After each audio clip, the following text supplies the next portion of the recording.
마을 야담에 오신 걸 환영합니다. 들려주신 관심과 사랑에 감사드립니다. 구독과 좋아요 눌러주시고 마음을 나누어 주신다면 더 많은 따뜻한 이야기를 전해드리겠습니다.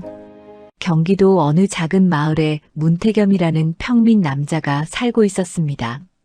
30 중반의 나이에 접어든 문태겸은 원래 그럭저럭 살림을 꾸려가던 집안의 외아들이었지요. 하지만 아버지가 남의 보증을 잘못 서는 바람에 집안은 순식간에 기울었고 빚쟁이들이 드나들기 시작했습니다. 논밭은 이미 절반이 넘어갔고 남은 건 낡은 기와집 한 채뿐이었지요. 빚쟁이들은 날마다 찾아와 닥달을 했습니다. 문태겸은 품을 팔아 조금씩 갚아 나갔지만 밑 빠진 독에 물 붓기였지요.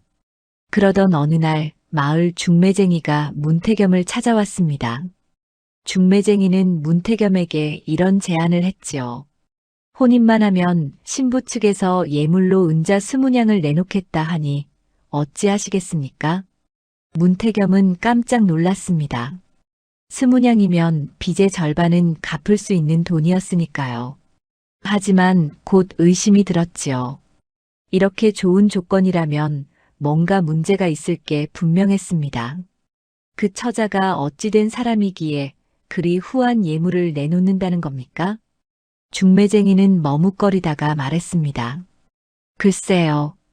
처자가 말이 좀 적고 동작이 굼뜨다고는 합니다만 그래도 얼굴은 제법 볼만하고 성품도 온순하답니다. 문태겸은 고민에 빠졌습니다.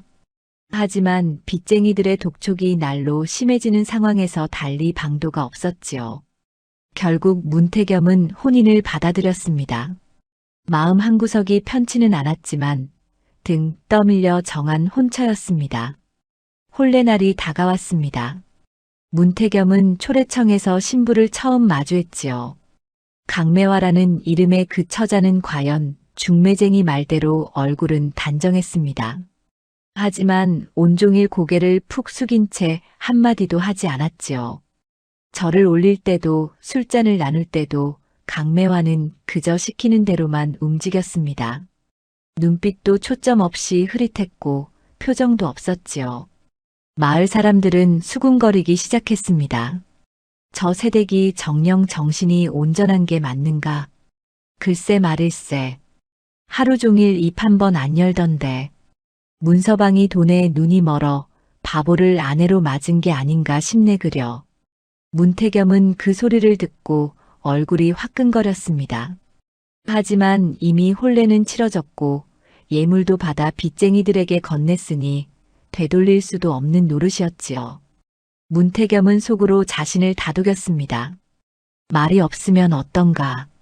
순하기만 하면 살림을 꾸리는데 지장은 없을 게다. 혼례를 마친 뒤였습니다.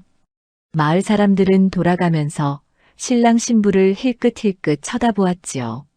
그럴 때마다 수군거리는 소리가 들렸습니다.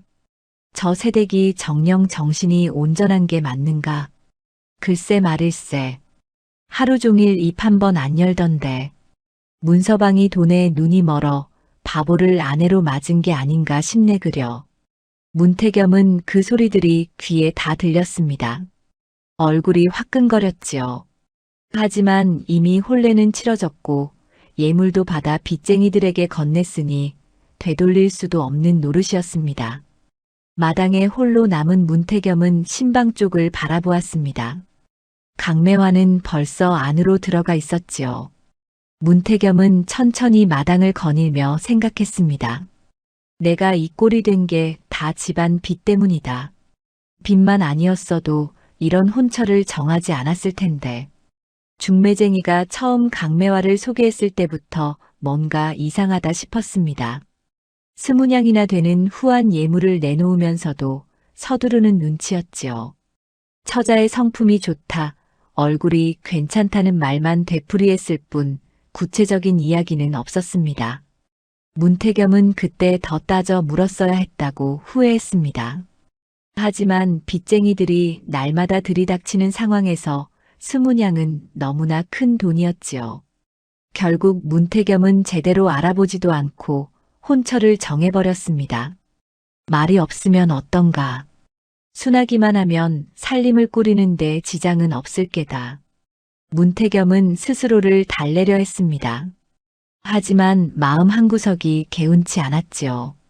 마을 사람들의 비웃음이 귓가에 맴돌았습니다. 문태겸은 담장 너머를 바라보았습니다.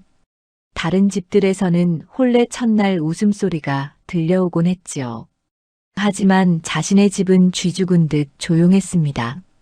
신부가 말이 없으니 집안의 생기라고는 찾아볼 수 없었습니다. 해가 완전히 지고 어둠이 내렸습니다. 문태겸은 마당에 서서 한참을 망설였지요. 신방으로 들어가야 할 시간이었지만 발걸음이 쉽게 떨어지지 않았습니다.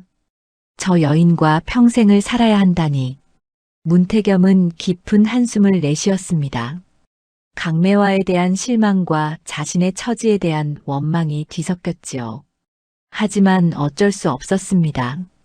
이미 혼인은 치러졌고 강매화는 자신의 아내가 되었으니까요. 문태겸은 천천히 신방을 향해 걸어갔습니다. 등잔불이 비치는 창문 너머로 강매화의 그림자가 보였지요. 고개를 숙인 채 꼼짝도 하지 않고 앉아있는 모습이었습니다. 저래가지고 제대로 된 아내 노릇을 할 수 있을까? 문태겸은 속으로 강매화를 낮춰보았습니다. 둔하고 답답한 여인. 얼굴만 그럴듯하지 속은 텅 빈 것 같은 아내. 돈 때문에 어쩔 수 없이 맞이한 혼처. 그렇게 문태겸은 신방 앞에 섰습니다. 문고리를 잡은 손에 힘이 들어가지 않았지요. 혼례 첫날인데도 마음속엔 설렘 대신 무거움만 가득했습니다. 문태겸은 아직 몰랐습니다.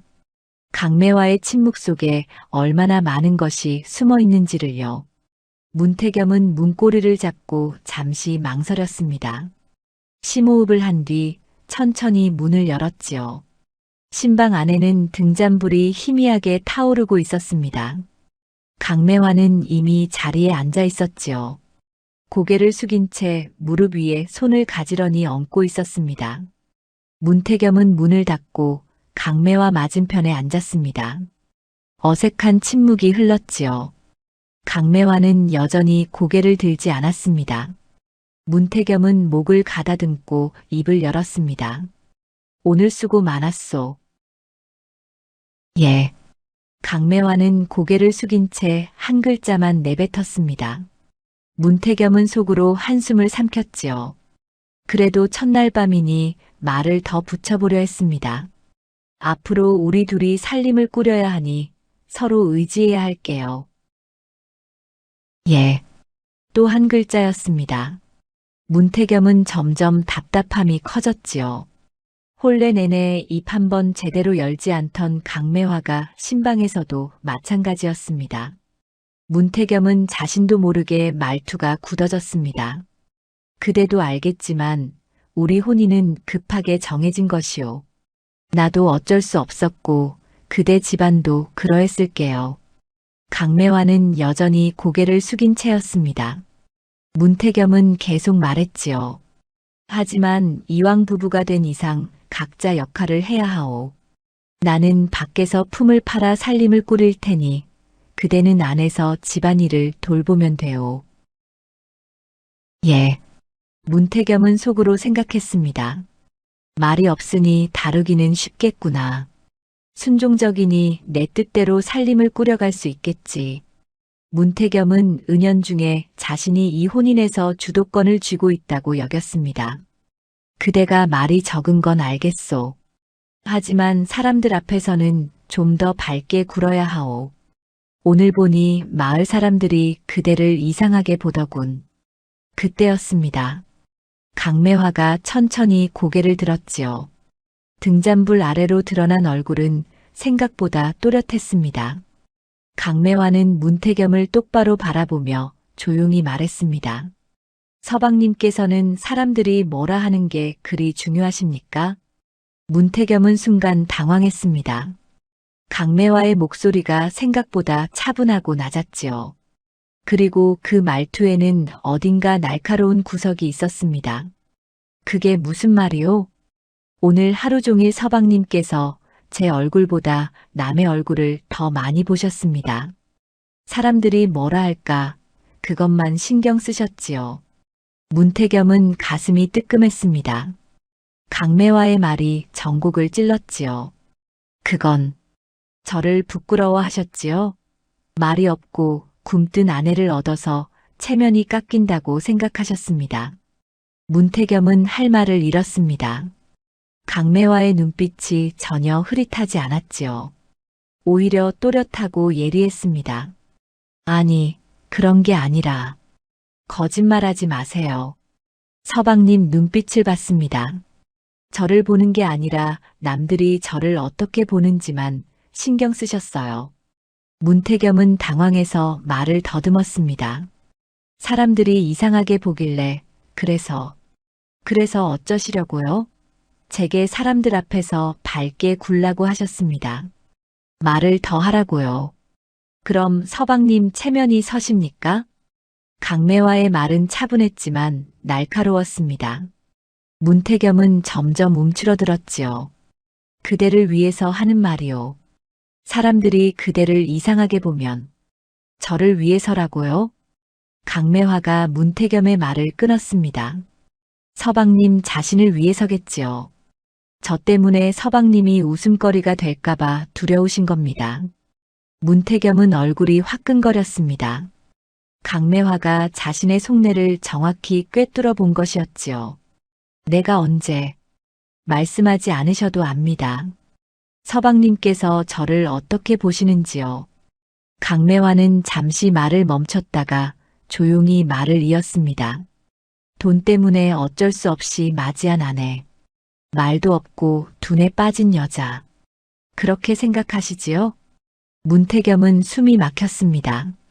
자신이 속으로 생각했던 것을 강매화가 그대로 말하고 있었으니까요. 아니요. 내가 그런 주도권을 쥐고 계신다고 생각하셨지요? 제가 말이 없고 순하니 마음대로 할 수 있을 거라 여기셨을 겁니다. 문태겸은 아무 말도 할 수 없었습니다. 강매화의 말이 틀리지 않았으니까요. 강매화는 계속해서 조용히 말했습니다.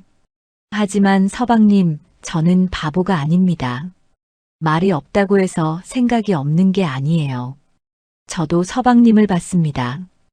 혼례 내내 불편해하시는 걸 다 봤어요. 사람들 눈치 보느라 애쓰시는 것도 봤고요.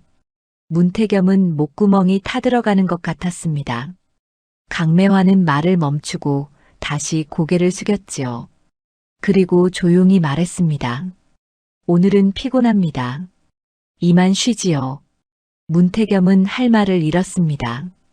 강매화는 자리에 누웠고 문태겸도 어쩔 수 없이 자리에 누웠지요. 하지만 잠이 올 리 없었습니다. 어둠 속에서 문태겸은 천장만 바라보았습니다. 강매화의 말들이 머릿속을 맴돌았지요. 자신이 주도권을 쥐고 있다고 생각했는데 사실은 강매화가 모든 걸 꿰뚫고 있었습니다. 내가 잘못 봤구나. 문태겸은 속으로 생각했습니다. 강매화는 바보가 아니었습니다. 오히려 자신보다 훨씬 예리하고 또렷한 사람이었지요. 말이 없는 것과 생각이 없는 것은 전혀 다른 문제였습니다. 문태겸은 옆에 누운 강매화를 힐끗 바라보았습니다. 강매화는 조용히 숨을 쉬고 있었지요. 문태겸은 처음으로 자신이 강매화를 너무 얕잡아 봤다는 걸 깨달았습니다. 저 여인은 내가 생각했던 것과는 전혀 다른 사람이야. 문태겸의 마음이 흔들렸습니다. 자신이 아내를 재단하려 했지만 오히려 아내가 자신을 들여다보고 있었습니다. 주도권을 쥐고 있다고 착각했지만 강매화는 이미 모든 걸 알고 있었지요. 문태겸은 이불을 끌어당겼습니다. 가슴 한구석이 무거웠습니다. 동시에 이상한 느낌도 들었지요. 강매화가 두렵기도 했지만 한편으로는 존중스럽기도 했습니다. 몇 마디 말로 남편의 속내를 찌른 아내와 마음이 흔들린 남편. 문태겸은 그날 밤 처음으로 강매화가 자신이 생각했던 것과는 전혀 다른 사람임을 깨달았습니다. 어둠 속에서 한참을 뒤척이던 문태겸은 결국 입을 열었습니다. 잠이 오지 않는구려. 강매화는 대답이 없었습니다. 문태겸은 천장을 바라보며 말을 이었지요. 아까 그대가 한 말 때문에 정신이 없소. 그러자 강매화가 조용히 말했습니다. 서방님께서 궁금해하시니 말씀드리겠습니다. 제가 왜 말이 없는지요. 문태겸은 몸을 돌려 강매화를 바라보았습니다. 어둠 속에서 강매화의 윤곽만 희미하게 보였지요. 강매화는 천장을 바라본 채 담담하게 말했습니다. 저는 말을 많이 하면 미움받는다는 걸 배웠습니다. 집안이 기울고 나서 바느질 품을 팔러 다녔는데 말이 많으면 일을 못한다고 쫓겨났지요. 그래서 입을 다물었습니다. 필요한 말만 하기로 했습니다. 그러니 사람들이 저를 둔하다 여겼지요. 하지만 그게 편했습니다.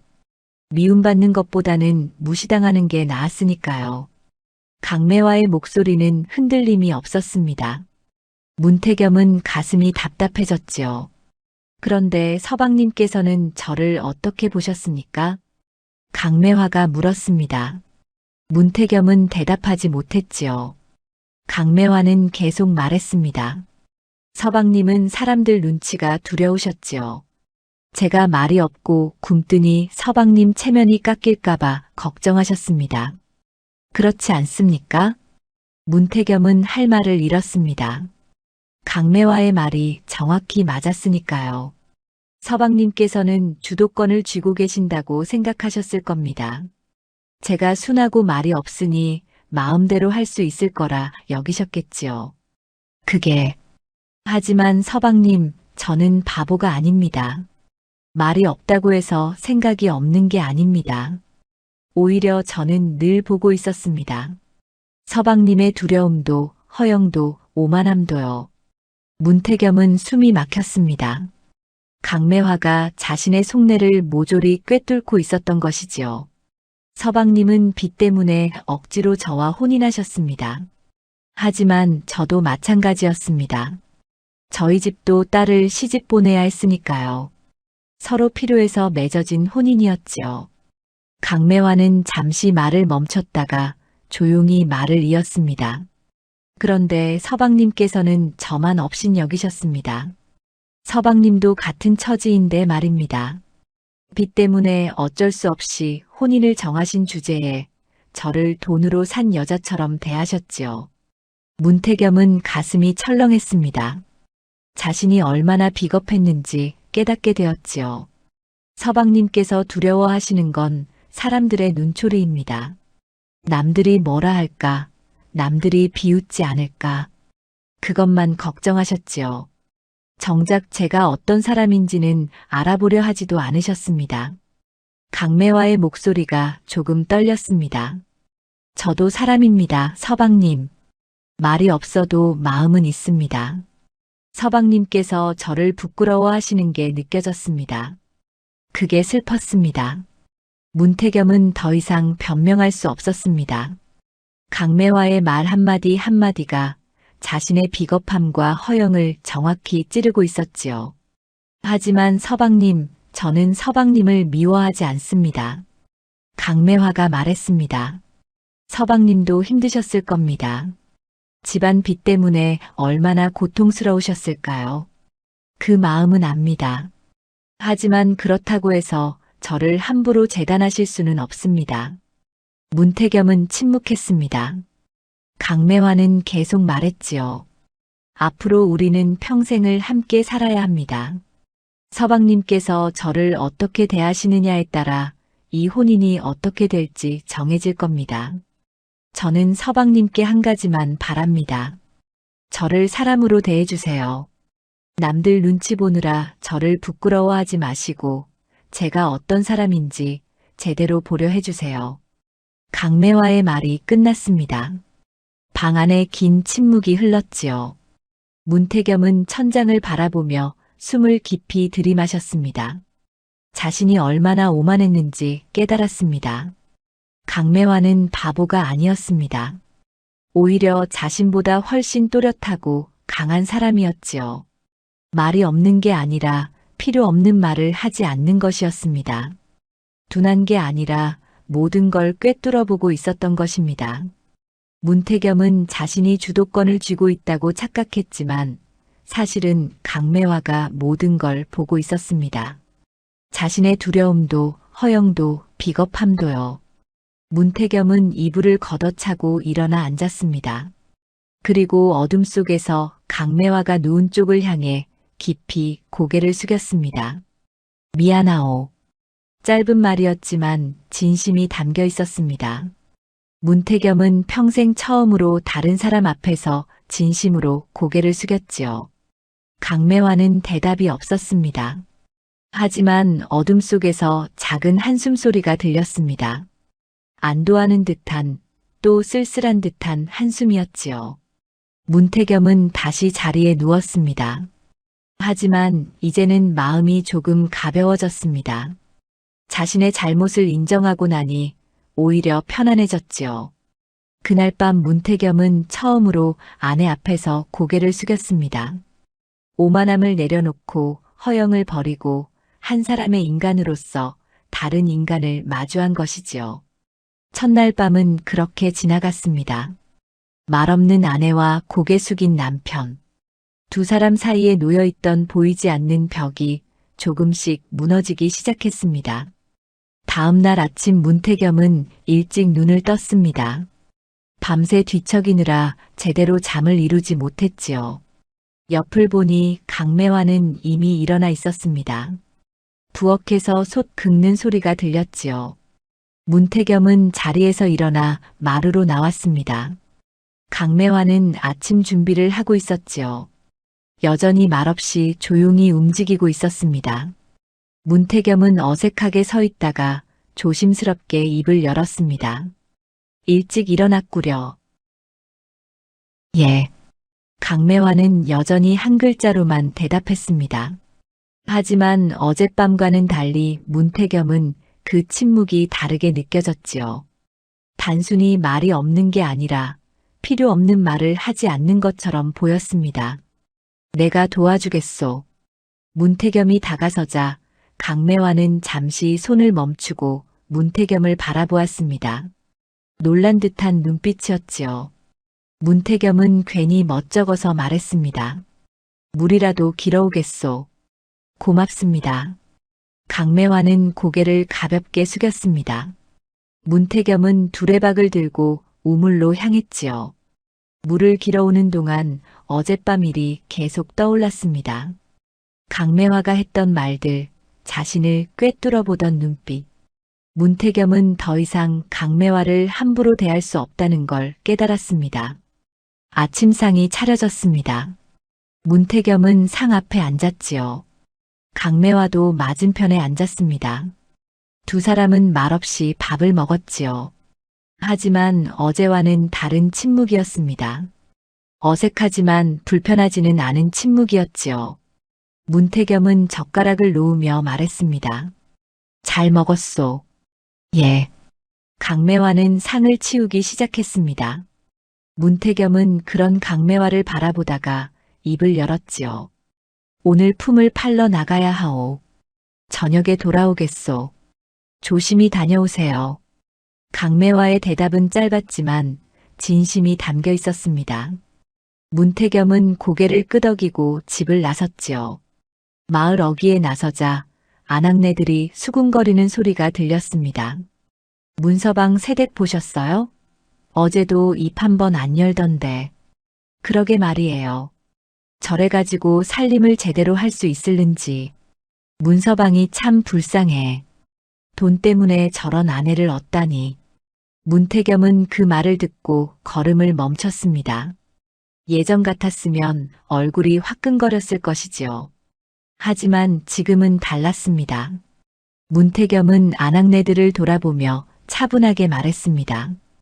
부인이 말이 적은 건 둔해서가 아니라 신중한 겁니다. 함부로 입을 놀리지 않는 게지요. 아낙네들은 놀란 표정을 지었습니다. 문태겸이 아내를 두둔하리라고는 예상하지 못했던 것이지요. 문서방, 그래도 부인은 제 아내입니다. 남들이 뭐라 하든 상관없소. 문태겸은 단호하게 말하고는 걸음을 옮겼습니다. 아낙네들은 어리둥절한 표정으로 문태겸의 뒷모습을 바라보았지요. 밭에서 일을 하는 동안에도 마을 사람들의 수군거림은 계속되었습니다. 문서방 부인이 참 이상하지 않나? 그러게. 말도 없고 굼뜨기만 하던데. 하지만 문태겸은 더 이상 그 말에 흔들리지 않았습니다. 오히려 속으로 생각했지요. 저들은 강매화를 모른다고. 강매화가 얼마나 예리하고 또렷한 사람인지 모르고 함부로 말하는 거라고요. 해가 기울어 문태겸은 집으로 돌아왔습니다. 집에 들어서니 강매화가 저녁 준비를 하고 있었지요. 문태겸은 마루에 앉아 강매화를 바라보았습니다. 그런데 이상한 게 눈에 들어왔습니다. 부엌이 어제보다 깔끔하게 정리되어 있었지요. 솥도 반짝반짝 닦여 있었고 장독대도 가지런했습니다. 마루도 깨끗이 쓸려 있었고요. 부인, 오늘 집안을 정리했소? 예. 강매화는 여전히 한 글자만 대답했습니다. 하지만 문태겸은 알았지요. 강매화가 드러내지 않고 조용히 집안을 바로잡고 있다는 것을요. 저녁상이 차려졌습니다. 어제보다 반찬이 하나 더 늘어 있었지요. 문태겸이 물었습니다. 이 나물은 어디서 구했소? 뒤란에 있었습니다. 강매화는 짧게 대답했습니다. 문태겸은 뒤란을 떠올렸지요. 자풀만 무성하던 곳이었는데 강매화가 나무를 캐온 모양이었습니다. 고생했소. 아닙니다. 두 사람은 말없이 밥을 먹었습니다. 하지만 어제와는 분위기가 달랐지요. 문태겸은 강매화를 함부로 대하지 않았고 강매화도 조금씩 마음을 열고 있었습니다. 며칠이 흘렀습니다. 문태겸은 날마다 품을 팔러 나갔고 강매화는 집안을 돌보았지요. 마을 사람들의 비웃음은 여전했습니다. 문서방 부인은 여전히 말이 없던데 저러니 친구도 못 사귀겠어. 하지만 문태겸은 더 이상 그런 말에 신경 쓰지 않았습니다. 오히려 당당하게 말했지요. 부인은 말이 적어도 살림은 잘합니다. 그것만으로 충분하지 않습니까? 문서방이 참 변했네 그려. 아내를 알고 나니 달라진 게지요. 문태겸은 웃으며 대답했습니다. 마을 사람들은 고개를 갸웃거렸지만 더 이상 뭐라 하지 않았지요. 집으로 돌아온 문태겸은 또다시 변화를 발견했습니다. 담장 밑에 있던 자풀이 말끔히 뽑혀 있었고 그곳에 작은 텃밭이 만들어져 있었지요. 부인, 이건 씨앗을 뿌렸습니다. 강매화는 짧게 대답했습니다. 문태겸은 감탄했지요. 강매화는 말없이 조용히 집안을 바로잡고 있었습니다. 드러내지 않고 자랑하지 않고 그저 묵묵히 해야 할 일을 하고 있었지요. 저녁을 먹으며 문태겸이 말했습니다. 부인 덕분에 집안이 많이 달라졌소. 아닙니다. 아니요. 정말 고맙소. 강매화는 고개를 들어 문태겸을 바라보았습니다. 그 눈빛에는 조금의 놀람과 함께 부드러움이 담겨 있었지요. 문태겸은 처음으로 강매화가 미소 짓는 걸 보았습니다. 아주 작은 미소였지만 진심이 담겨 있었습니다. 그날 밤 문태겸은 마루에 앉아 달을 바라보았습니다. 강매화도 옆에 앉았지요. 두 사람은 말없이 달을 바라보았습니다. 하지만 그 침묵은 편안했습니다. 문태겸은 생각했습니다. 강매화는 말이 적지만 행동으로 보여주는 사람이라고요. 화려하지 않지만 묵묵히 제 역할을 하는 사람이라고요. 그리고 그런 강매화가 자신에게는 더없이 소중한 사람이라고요. 다음 날 아침도 강매화는 일찍 일어나 아침 준비를 했습니다. 문태겸도 함께 일어나 물을 길어왔지요. 이제는 자연스러운 일이 되었습니다. 아침을 먹으며 문태겸이 말했습니다. 오늘도 품을 팔러 나가야 하오. 빚을 갚으려면 부지런히 일해야 하니까 조심히 다녀오세요. 강매화의 대답은 여전히 짧았지만 따뜻했습니다. 문태겸은 고개를 끄덕이고 일어섰지요. 집을 나서는 문태겸의 뒷모습을 강매화는 조용히 바라보았습니다. 그리고 작게 중얼거렸지요. 서방님도 달라지셨어. 강매화는 다시 집안일을 시작했습니다. 오늘도 드러내지 않고 조용히 하지만 확실하게 집안의 흐름을 바로잡아 나갈 것이었습니다. 마을 사람들의 비웃음은 여전했지만 두 사람은 이제 흔들리지 않았습니다. 문태겸은 더 이상 남들 눈치를 보지 않았고 강매화는 묵묵히 제 할 일을 했지요. 그렇게 두 사람의 새로운 일상이 시작되었습니다. 며칠 뒤 문태겸은 마을 어귀에서 노치연을 마주쳤습니다. 노치연은 문태겸과 어릴 적부터 알고 지낸 사이였지요. 하지만 성품이 비뚤어져 남의 약점을 들춰내는 걸 즐기는 자였습니다. 이거 문서방이 아닌가. 오랜만일세 그려. 노치연은 비죽이 웃으며 다가왔습니다. 문태겸은 반갑지 않았지만 예의상 인사를 받았지요. 그래, 오랜만이네. 들었네. 자네가 혼인을 했다고. 축하하네. 노치연의 말투에는 축하보다는 비아냥이 섞여 있었습니다. 문태겸은 불편했지만 참았지요. 고맙네. 그런데 소문이 자자하던데. 자네 부인이 참 특이하다면서? 노치연은 눈을 가늘게 뜨며 물었습니다. 문태겸은 가슴이 답답해졌지요. 무슨 소문 말인가? 말이 없다던데. 아니, 말이 없는 정도가 아니라 거의 벙어리 수준이라던데. 노치연은 대놓고 비웃었습니다.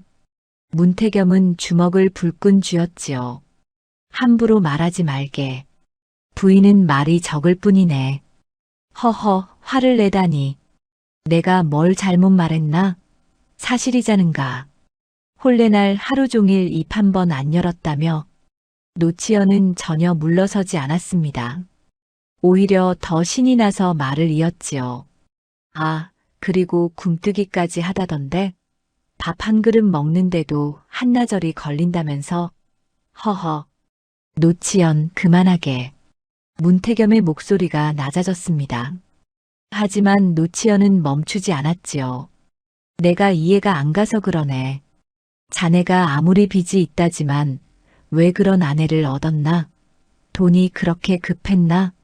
문태겸은 얼굴이 붉어졌습니다. 노치연의 말이 자신의 약점을 정확히 찌르고 있었지요. 집안 사정이 그렇네. 자네가 알 바 아니야. 알 바 아니긴. 하지만 자네가 불쌍해서 그러네. 평생 저런 아내랑 살아야 하다니. 노치연은 고개를 절레절레 흔들었습니다. 그리고 목소리를 낮춰 말했지요. 마을 사람들이 다 웃고 있네. 문서방이 돈에 눈이 멀어 바보를 아내로 맞았다고 말일세. 문태겸은 가슴이 철렁했습니다. 마을 사람들이 여전히 자신을 웃음거리로 여기고 있다는 게 분했지요. 하지만 노치연은 거기서 멈추지 않았습니다. 자네 체면이 말이 아니지. 나라도 자네 같으면 집 밖으로 못 나가겠네. 그나저나 저런 아내가 살림은 제대로 하나? 말도 못하는데 장도 못 보러 갈 게 아닌가. 문태겸은 참다 못해 소리쳤습니다. 그만하라고 했네. 노치연은 놀란 척하며 손을 들었지요. 허허, 화를 내다니. 내가 걱정해서 하는 말인데. 친구 아닌가. 친구라면 그런 말을 하지 말게. 문태겸은 노치연을 뿌리치고 걸어갔습니다. 하지만 노치연의 웃음소리가 뒤에서 따라왔지요. 자네 정신 차리게. 바보 아내한테 속아 넘어가지 말고. 문태겸은 집으로 돌아왔습니다. 마음이 무거웠지요. 노치연의 말들이 귓가에 맴돌았습니다. 문태겸은 마루에 주저앉았습니다. 그때 강매화가 부엌에서 나왔습니다. 문태겸의 표정이 좋지 않다는 걸 알아챈 듯 했지요. 무슨 일 있으십니까? 강매화가 조심스럽게 물었습니다. 문태겸은 한참을 망설이다가 말했습니다. 노치현이라는 자를 만났소. 그 자가 부인에 대해 좋지 않은 말을 했소. 강매화는 잠시 침묵했습니다. 그리고 조용히 물었지요. 어떤 말을요? 말이 없고 둔하다고. 바보 같다고 했소. 문태겸은 고개를 숙였습니다. 강매화는 문태겸 옆에 앉았지요. 그래서 서방님께서는 어떻게 하셨습니까? 화를 냈소. 그만하라고 했지. 강매화는 작게 미소 지었습니다. 고맙습니다. 하지만 마을 사람들이 여전히 우리를 웃음거리로 여긴다는 게 분했소. 문태겸의 목소리가 떨렸습니다. 강매화는 문태겸의 손을 가볍게 잡았지요. 서방님, 남들이 뭐라 하든 상관없습니다. 우리가 어떻게 사느냐가 중요하지요. 문태겸은 강매화를 바라보았습니다. 강매화의 눈빛은 흔들림이 없었지요. 침착하고 담담했습니다. 부인은 화나지 않소? 화를 낼 만한 가치도 없는 말입니다. 저를 모르는 사람들이 하는 소리일 뿐이에요. 강매화의 말에 문태겸은 마음이 진정되었습니다. 그렇지요. 강매화를 제대로 아는 사람은 자신뿐이었습니다. 남들이 뭐라 하든 상관없었지요. 부인 말이 맞소. 내가 흔들렸소. 괜찮습니다. 서방님께서 저를 믿어주시니 그것만으로 충분합니다. 문태겸은 강매화의 손을 꼭 잡았습니다. 강매화의 침착한 태도에 다시 마음을 다잡았지요. 하지만 노치현은 거기서 멈추지 않았습니다. 며칠 뒤 노치현은 문태겸을 다시 찾아왔지요. 이번에는 웃는 얼굴로 왔습니다. 문서방, 지난번에는 내가 실언을 했네. 미안하네. 노치현은 사과하는 척했지만 눈빛은 여전히 비뚤어져 있었습니다. 그래, 알겠네. 그래서 말인데 자네를 도와주고 싶어서 왔네. 도와주다니? 문태겸은 의아해했습니다. 노치현이 남을 도울 사람이 아니라는 걸 알고 있었으니까요. 자네 집안에 빚이 있지 않은가. 내가 좋은 장사를 하나 알고 있네. 같이 하면 큰 돈을 벌 수 있을 게야. 노치현은 목소리를 낮춰 말했습니다. 무슨 장사 말인가? 곡식 장사일세. 내가 헐값에 곡식을 살 수 있는 곳을 알고 있네. 그걸 사서 비싸게 팔면 큰 이익을 남길 수 있지. 문태겸은 고개를 갸웃거렸습니다. 그렇게 좋은 장사라면 노치현이 혼자 할 텐데 왜 자신을 끌어들이려는지 이해가 가지 않았지요. 왜 나한테 그런 제안을 하나? 친구 아닌가? 자네가 빚 때문에 고생하는 걸 보니 안 됐네. 도와주고 싶은 거지. 노치현은 환하게 웃었습니다. 하지만 그 웃음 뒤에는 무언가가 숨어 있었지요. 생각해보겠네. 너무 오래 생각하지 말게. 기회는 금방 지나가는 법이니까. 노치현은 그렇게 말하고 돌아갔습니다. 문태겸은 석연치 않았지요. 저녁에 강매화에게 이 이야기를 했습니다. 노치현이라는 자가 장사를 같이 하자고 하는데 강매화는 조용히 듣고 있다가 물었습니다. 그 사람을 믿으십니까? 글쎄, 어릴 적부터 알던 사이긴 하지만 서방님, 그 사람은 저를 바보라고 했던 사람 아닙니까? 문태겸은 멈칫했습니다. 그렇지요. 노치현은 며칠 전까지만 해도 강매화를 조롱했던 자였습니다. 왜 갑자기 도와주려 할까요? 뭔가 속셈이 있는 게 아닐까요? 강매화의 말에 문태겸은 고개를 끄덕였습니다. 맞는 말이었지요. 노치현이 갑자기 친절하게 구는 건 수상했습니다. 부인 말이 맞소. 조심해야겠소. 서방님께서 잘 판단하실 겁니다. 저는 서방님을 믿습니다. 강매화의 침착한 태도에 문태겸은 다시 한번 마음을 다잡았습니다. 노치현의 꾀에 넘어가지 않기로 결심했지요. 하지만 노치현은 포기하지 않았습니다. 그는 속으로 생각했지요. 문태겸의 바보 아내를 이용하면 문태겸을 쉽게 속일 수 있을 거라고요. 노치연의 얄팍한 꾀가 이제 막 시작되려 하고 있었습니다. 며칠 뒤 노치연이 다시 문태겸을 찾아왔습니다. 이번에는 한 사내를 데리고 왔지요. 문서방, 이분이 곡식을 헐값에 팔 수 있다는 장씨일세. 장씨라는 사내는 얼굴이 험상궂었지만 공손하게 인사했습니다. 문서방께 좋은 장사를 소개하려 왔습니다. 문태겸은 여전히 석연치 않았지만 일단 이야기를 들어보기로 했지요. 어떤 장사 말입니까? 제가 쌀 20가마를 헐값에 넘길 수 있습니다. 시세의 절반 값이지요. 절반이라니 그럴 리가 있습니까? 급한 일이 생겨서 말입니다. 빨리 처분해야 하니 싸게 드리는 겁니다. 노치연이 끼어들었습니다. 자네가 돈을 대고 쌀을 사면 내가 비싼 값에 팔아주겠네. 이익은 반씩 나누는 거지. 문태겸은 망설였습니다. 20가마를 살 돈이 없었으니까요. 돈이 없는데 걱정 말게. 일단 약속만 하고 절반만 성금으로 주면 되네. 나머지는 팔고 나서 주면 되지. 노치연은 달콤하게 속삭였습니다. 문태겸은 고민에 빠졌지요. 빚을 갚을 좋은 기회처럼 보였으니까요. 하루만 생각할 시간을 주시오. 좋네. 하지만 너무 오래 생각하지는 말게. 다른 사람이 먼저 사갈 수도 있으니까. 노치연과 장씨는 돌아갔습니다. 문태겸은 집으로 들어가 강매화에게 이야기했지요. 노치연이 다시 왔소. 쌀 장사를 하자고 하는데 강매화는 조용히 듣고 있다가 물었습니다. 얼마나 싸다고 합니까? 시세의 절반이라고 하오. 너무 쌉니다. 강매화의 말에 문태겸도 고개를 끄덕였습니다. 나도 그게 이상했소. 아무리 급해도 절반은 너무 싼 거 아니오? 그 사람이 그 쌀을 어디서 구한다고 했습니까? 그건 묻지 않았소. 강매화는 잠시 생각하다가 말했습니다. 서방님 조심하셔야 합니다. 뭔가 잘못된 일일 수 있습니다. 하지만 빚을 갚을 좋은 기회인데 서두르지 마세요. 제가 알아보겠습니다.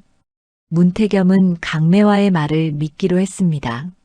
하지만 다음 날 노치연이 다급하게 찾아왔지요. 문서방, 큰일 났네. 장씨가 다른 사람한테 팔아버릴 것 같네. 지금 결정하지 않으면 기회를 놓치네. 문태겸은 당황했습니다. 노치연은 계속 다그쳤지요. 자네 빚 생각해보게. 이번 기회 놓치면 평생 갚지 못할 걸세. 결국 문태겸은 흔들렸습니다. 그리고 가지고 있던 돈 10량을 성금으로 주고 말았지요. 나머지는 쌀을 받고 팔면 주겠네. 좋네. 역시 자네를 믿었어. 노치연은 환하게 웃으며 돌아갔습니다. 하지만 며칠이 지나도 쌀은 오지 않았지요. 문태겸은 불안해졌습니다. 노치연을 찾아갔지만 노치연은 빈말로 얼버무렸습니다. 조금만 기다리게. 장씨가 곧 가져올 걸세. 하지만 일주일이 지나도 쌀은 오지 않았습니다. 그러던 어느 날 장씨가 갑자기 나타났지요. 문서방, 큰일 났습니다. 무슨 일이요? 관청에서 그 쌀이 도둑질한 거라고 합니다. 원주인이 찾고 있다고요. 문태겸은 얼굴이 하얗게 질렸습니다. 뭐라고? 도둑질한 쌀이라고? 성금으로 받은 돈을 당장 돌려주십시오. 안 그러면 저도 같이 잡혀갑니다. 장씨는 다급하게 소리쳤습니다. 문태겸은 당황했지요. 하지만 돈을 이미 썼소. 당장 구할 수가 없소. 그럼 쌀로 갚으시든지 하십시오. 안 그러면 관청에 고발하겠습니다. 장씨는 협박하듯 말하고는 돌아갔습니다. 문태겸은 집으로 돌아와 주저앉았지요. 강매화가 다가왔습니다. 무슨 일이십니까?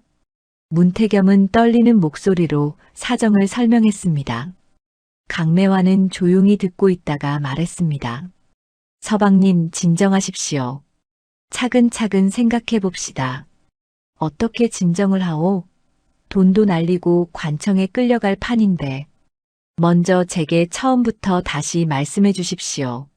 언제 누구를 만났고 무슨 말을 들었는지요. 강매화는 침착했습니다. 문태겸은 떨리는 목소리로 처음부터 다시 설명했지요. 강매화는 하나하나 귀담아 들었습니다. 그렇군요. 그럼 노치연이 처음 왔을 때 무슨 말을 했습니까? 곡식을 헐값에 살 수 있다고 했소. 그때 증인이 있었습니까? 아니, 둘이서만 이야기했소. 그럼 장 씨를 만났을 때는요? 누가 있었습니까? 노치연과 장 씨, 그리고 나 셋이었소. 강매화는 고개를 끄덕이며 계속 물었습니다. 돈을 줄 때는 누가 받았습니까? 노치연이 받았소. 장 씨한테 전해주겠다고 했지. 증서는 받으셨습니까? 아니, 친구 사이인데 무슨 증서를. 강매화는 잠시 생각에 잠겼습니다. 그리고 조용히 말했지요. 서방님, 이건 처음부터 꾸민 일입니다. 꾸민 일이라니? 노치연과 장씨가 짜고 서방님을 속인 겁니다. 문태겸은 깜짝 놀랐습니다. 어떻게 그걸 아오? 강매화는 차분히 설명했습니다. 첫째, 쌀값이 너무 쌌습니다. 절반 값이라는 건 말이 안 됩니다. 둘째, 증서도 없이 돈을 받아갔습니다. 셋째, 쌀은 오지도 않았는데 갑자기 도둑질한 거라고 합니다. 그리고 생각해 보십시오. 진짜 도둑질한 쌀이라면 장 씨가 왜 서방님께 와서 돈을 돌려달라고 하겠습니까? 관청에 가면 자기도 잡힐 텐데요. 문태겸은 강매화의 말에 정신이 번쩍 들었습니다. 맞는 말이었지요. 그럼 어떻게 해야 하오? 증거를 모아야 합니다. 먼저 노치연을 만나십시오. 하지만 혼자 만나지 마시고 증인을 데려가세요. 증인을? 네. 그리고 노치연에게 이렇게 물어보십시오. 성금으로 준 돈을 어디에 썼는지, 장 씨는 지금 어디 있는지요. 강매화는 차분히 길을 짚어주었습니다. 만약 노치연이 말을 바꾸거나 얼버무리면 그게 증거입니다. 그럼 마을 이장님께 가서 사정을 설명하십시오. 하지만 증서가 없는데, 증서가 없다는 것도 증거입니다. 정당한 거래였다면 증서를 썼을 테니까요. 그리고 노치연이 처음에 뭐라고 했는지, 언제 누구를 만났는지 순서대로 말씀하십시오. 문태겸은 강매화를 바라보았습니다. 강매화는 감정적으로 맞서지 않고 차분히 증거와 흐름을 정리해 주었지요. 문태겸은 감탄했습니다. 부인이 이렇게 똑똑했소? 말이 없다고 생각이 없는 건 아닙니다. 다만 필요할 때만 말할 뿐이지요. 문태겸은 강매화의 말대로 했습니다. 마을 어른을 증인으로 데리고 노치연을 찾아갔지요. 노치연, 성금으로 준 돈은 어디 갔나? 그건 장 씨한테 줬네. 장 씨는 지금 어디 있나? 글쎄, 나도 모르겠네. 노치연은 말을 바꾸기 시작했습니다. 문태겸은 마을 어른 앞에서 처음부터 끝까지 설명했지요. 노치연의 얼굴이 점점 굳어졌습니다. 마을 이장이 나섰습니다. 노치연, 증서도 없이 돈을 받아간 것부터가 잘못이 아닌가. 그건 장 씨라는 자는 어디 사는 누군가. 내가 한번 만나봐야겠네. 노치연은 당황했습니다. 장 씨는 애초에 노치연이 데려온 사기꾼이었으니까요. 결국 노치연의 꾀가 드러나기 시작했습니다. 그날 저녁 집으로 돌아온 문태겸은 강매화에게 말했습니다. 부인 덕분에 일이 풀리고 있소. 부인 말이 모두 맞았소. 다행입니다. 부인이 없었다면 나는 그대로 속았을 거요. 부인의 말은 늘 정확하오. 문태겸은 이제 확신했습니다. 강매화는 말이 적을 뿐 생각은 자신보다 훨씬 깊고 정확하다는 것을요. 며칠 뒤 마을 사람들이 이장댁에 모였습니다. 노치연과 문태겸 사이의 일을 해결하기 위해서였지요. 마을 어른들과 이웃들이 모두 자리했습니다. 이장이 입을 열었습니다. 노치연, 자네가 문서방한테서 돈 열량을 받아갔다는 게 사실인가? 그건 장 씨한테 전해주려고. 그럼 장 씨는 어디 있나? 그 사람을 불러야 하지 않겠나? 노치연은 말을 더듬었습니다. 장 씨는 애초에 노치연이 데려온 사기꾼이었으니 어디 있는지 알 리 없었지요. 그게 어디 갔는지 모르겠습니다. 허참 돈을 전해줬다면서 그 사람이 어디 있는지 모른다니. 이상하지 않은가? 마을 사람들이 수군거리기 시작했습니다. 그때 문태겸이 입을 열었지요. 이장님, 제 부인이 몇 가지 이상한 점을 찾아냈습니다. 들어보시겠습니까? 그러지. 무슨 말인지 들어보세. 문태겸은 강매화가 정리해준 내용을 차근차근 말했습니다. 첫째, 노치연은 처음에 쌀을 시세 절반 값에 살 수 있다고 했습니다. 하지만 그렇게 싼 값은 있을 수 없는 일입니다. 맞는 말이네. 둘째, 돈을 줄 때 증서를 쓰지 않았습니다. 정당한 거래라면 증서를 썼어야 합니다. 노치연의 얼굴이 점점 굳어졌습니다. 문태겸은 계속 말했지요. 셋째, 쌀은 한 톨도 오지 않았는데 갑자기 도둑질한 거라고 합니다. 진짜 도둑질한 쌀이라면 장 씨가 왜 저한테 와서 돈을 돌려달라고 하겠습니까? 관청에 가면 자기도 잡힐 텐데 말입니다.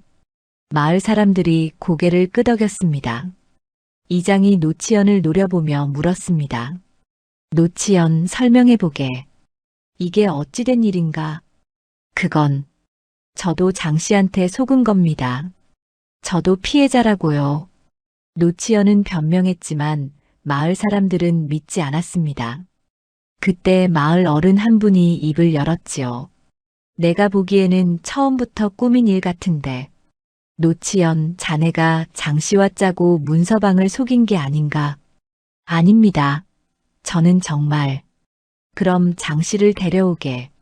직접 물어봐야겠네. 그게 어디 갔는지. 노치연은 말을 잇지 못했습니다. 그러자 문태겸이 다시 말했습니다. 이장님, 제 부인이 또 한 가지를 알아냈습니다. 무엇인가? 노치연이 처음 저를 찾아왔을 때 제 부인을 조롱했습니다. 말이 없고 둔하다고 바보 같다고 했지요. 그래서 그런 사람이 갑자기 저를 도와주겠다고 나선 게 이상하지 않습니까? 부인은 그때부터 뭔가 수상하다고 했습니다. 마을 사람들이 웅성거렸습니다. 이장이 노치연에게 물었지요. 노치연, 자네가 문서방 부인을 조롱했다는 게 사실인가? 노치연은 대답하지 못했습니다. 마을 사람들 중 몇 명이 나섰습니다. 저도 들었습니다. 노치연이 문서방 부인을 바보라고 했다고요. 맞습니다. 마을에서 소문을 퍼뜨린 게 노치연이었습니다. 증언이 이어지자 노치연의 얼굴이 새하얗게 질렸습니다. 문태겸이 마지막으로 말했습니다. 노치연은 제 부인을 바보라고 여겨서 저를 쉽게 속일 수 있다고 생각했을 겁니다. 하지만 오히려 부인이 모든 걸 꿰뚫어 봤습니다. 이장이 노치연을 향해 호통을 쳤습니다. 노치연, 친구를 속이고 조롱까지 했으니 이게 무슨 짓인가? 저는 증거가 명백하네. 자네가 문서방을 속인 게 분명하니 돈 열량을 당장 돌려주게. 하지만 돈이 없습니다. 그럼 일을 해서 갚든지 하게. 그리고 마을 사람들 앞에서 사과하게. 노치연은 더 이상 버틸 수 없었습니다. 결국 무릎을 꿇었지요. 죄송합니다. 제가 잘못했습니다. 마을 사람들이 노치연을 비난했습니다. 친구를 속이다니 참 못된 사람이야. 자기가 바보짓을 하고선 남을 바보라고 했으니 문서방 부인이 오히려 노치연보다 똑똑하네. 노치연은 스스로 뿌린 조롱과 거짓으로 망신을 당했습니다. 강매화가 잡아둔 말의 모순과 거래의 허점이 모두 드러난 것이지요. 이장이 판결을 내렸습니다. 노치연, 자네는 문서방한테 돈 열량을 한 달 안에 돌려주게. 그리고 1년 동안 품을 팔아 마을 일을 거둘게. 이게 자네가 질 책임일세. 예. 노치연은 고개를 숙였습니다. 자신의 꾀가 되레 자신을 올가맨 것이지요. 사람들이 흩어진 뒤 마을 사람들이 문태겸에게 다가왔습니다. 문서방, 부인이 대단하시네 그려. 그러게 말이야. 말은 없어도 속은 꽉 차 있었어. 우리가 부인을 잘못 봤네. 미안하네. 문태겸은 뿌듯하게 웃었습니다. 부인은 원래 그런 사람입니다. 말이 적을 뿐 생각이 깊지요. 마을 아낙네들도 강매화를 다시 보기 시작했습니다. 문서방 부인 정말 똑똑하시던데. 그러게. 노치연의 꾀를 다 꿰뚫어 보다니. 우리가 바보라고 했는데 바보는 우리였네. 강매화는 여전히 말이 없었지만 사람들의 시선이 달라졌습니다. 조롱의 눈빛이 아니라 존중의 눈빛이었지요. 집으로 돌아온 문태겸은 강매화에게 말했습니다. 부인, 오늘 부인 덕분에 일이 잘 풀렸소. 노치연이 망신을 당했소. 다행입니다. 마을 사람들도 이제 부인을 다르게 보기 시작했소. 부인이 얼마나 똑똑한지 알게 됐지요. 강매화는 작게 미소 지었습니다. 저는 아무것도 안 했습니다. 그저 사실을 정리했을 뿐이에요. 그게 대단한 거요. 나는 감정에 휩쓸려 허둥댔는데 부인은 차분하게 증거를 모으고 길을 찾아줬소. 문태겸은 강매화의 손을 잡았습니다. 부인이 없었다면 나는 그대로 당했을 거요. 부인의 말은 늘 정확하고 부인의 생각은 늘 깊소. 고맙습니다, 서방님. 고마운 건 나요. 부인을 얻은 게 내 평생 최고의 행운이요. 강매화는 눈가가 붉어졌습니다.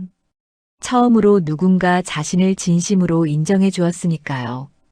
그날 밤 마을에서는 소문이 퍼졌습니다. 문서방 부인이 노치연의 꾀를 꿰뚫어 보고 남편을 구했다는 소문이었지요. 말이 없는 게 아니라 필요할 때만 말하는 거였어.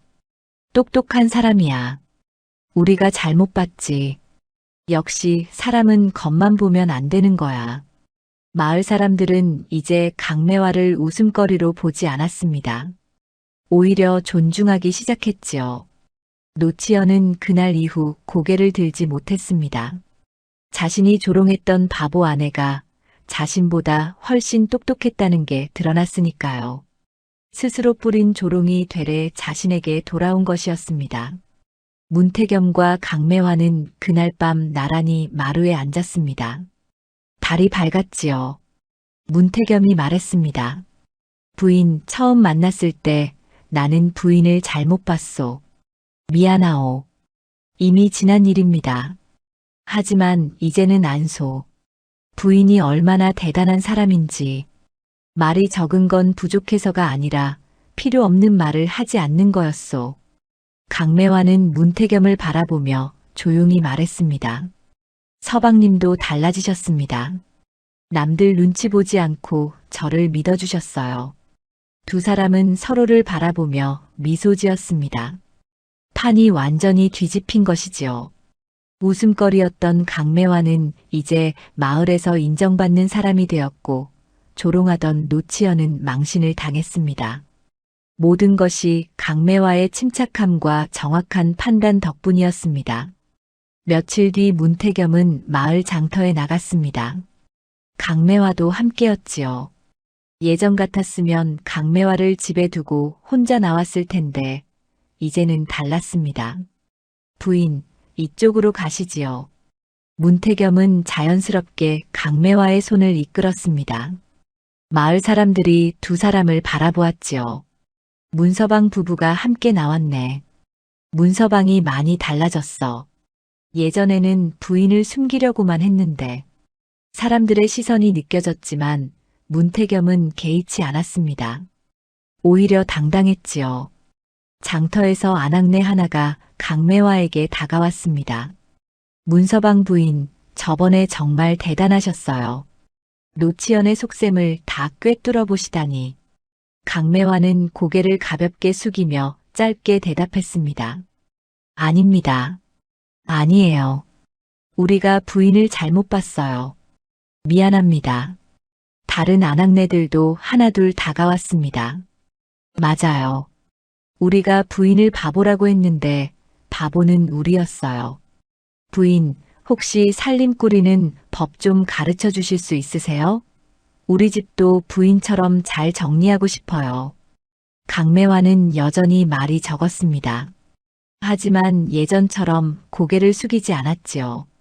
조용히 고개를 들고 사람들을 바라보며 짧게 대답했습니다. 천천히 하나씩 정리하면 됩니다. 역시 부인은 말씀도 간결하시고 명확하세요. 사람들은 강매화를 존중하는 눈빛으로 바라보았습니다. 문태겸은 그 모습을 보며 뿌듯해했지요. 장을 보고 돌아오는 길에 문태겸이 말했습니다. 부인, 이제 사람들이 부인을 제대로 보기 시작했소. 그저 사실이 밝혀진 것뿐입니다. 아니요. 부인이 스스로 증명한 거요. 말이 적어도 생각이 깊고 조용해도 강하다는 것을. 강매화는 작게 미소 지었습니다. 문태겸은 계속 말했지요. 처음 만났을 때 나는 부인을 동반자가 아니라 짐으로 여겼소. 하지만 이제는 안소. 부인 없이는 나도 없다는 것을. 서방님, 부인은 내 동반자요. 평생 함께 갈 사람이요. 강매화의 눈가가 붉어졌습니다. 처음으로 누군가 자신을 동반자로 인정해 준 것이지요. 집으로 돌아온 두 사람은 함께 저녁 준비를 했습니다. 문태겸이 물을 깃고 강매화가 밥을 지었지요. 자연스러운 모습이었습니다. 저녁을 먹으며 문태겸이 말했습니다. 부인, 내가 하나 깨달은 게 있소. 무엇입니까? 처음에 나는 부인 때문에 무너질까봐 두려워했소. 사람들이 비웃을까봐, 체면이 깎일까봐 걱정했지요. 문태겸은 잠시 숨을 고르고 말을 이었습니다. 하지만 부인은 나를 무너뜨린 게 아니었소. 오히려 바로 세워준 거였소. 바로 세워주다니요? 그래요. 나는 남들 눈치만 보고 살았소. 비겁하고 허영에 가득 찬 사람이었지요. 하지만 부인이 그걸 깨닫게 해줬소. 강매화는 조용히 문태겸을 바라보았습니다. 문태겸은 계속 말했지요. 부인은 내게 용기를 줬소. 남들이 뭐라 하든 상관없이 옳은 일을 하라고. 겉모습이 아니라 속을 보라고. 그렇게 나를 바로 세워준 거요. 서방님께서 스스로 바뀌신 겁니다. 아니요. 부인이 없었다면 나는 여전히 남들 눈치만 보며 살았을 거요. 부인이 거울이 되어준 덕분에 내 모습을 제대로 볼 수 있었소. 문태겸은 강매화의 손을 잡았습니다. 고맙소, 부인. 나를 바로 세워줘서. 강매화는 눈물을 글썽이며 대답했습니다.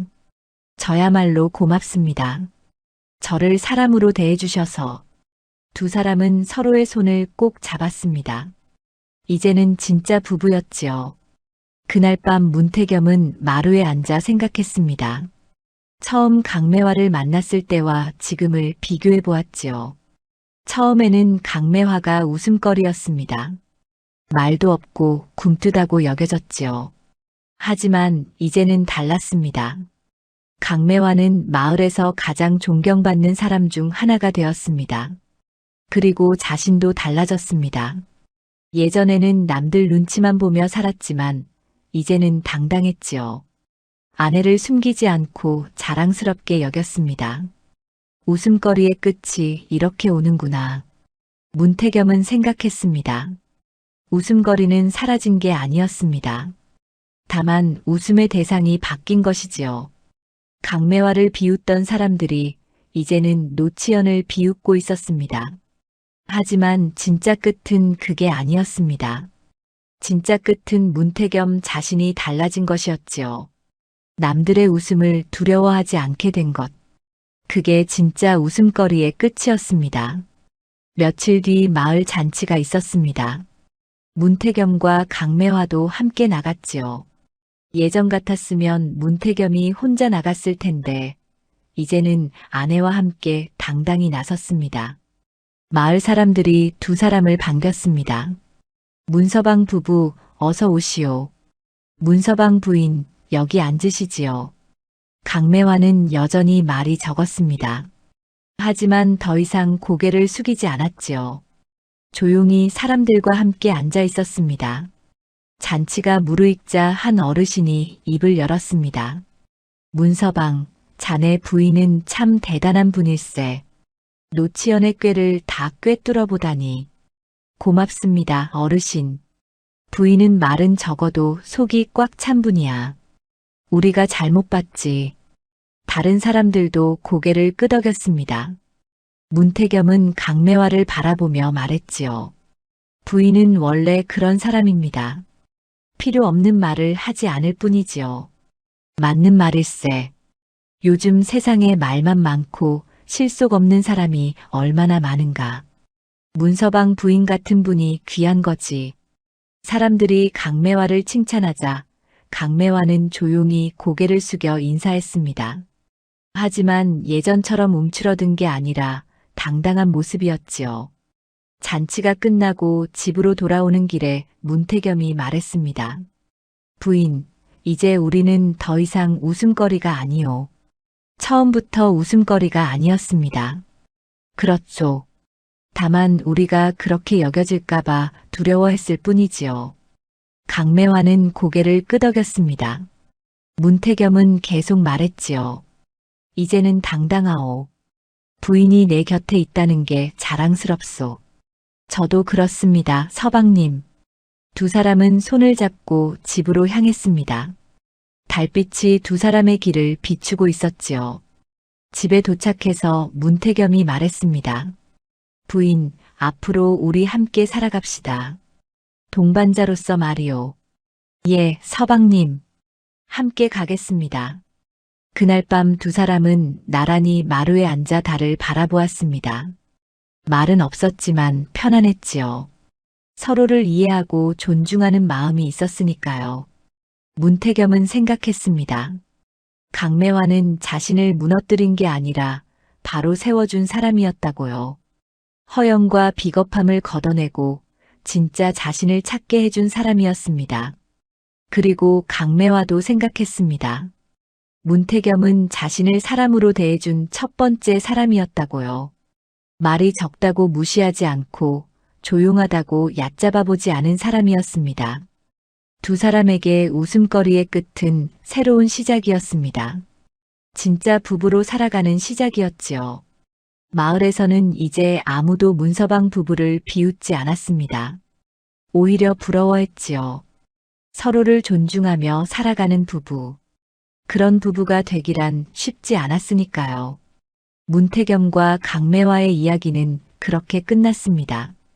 웃음거리로 시작했지만 존경받는 부부로 끝난 이야기였지요. 그리고 그 끝은 행복한 시작이기도 했습니다.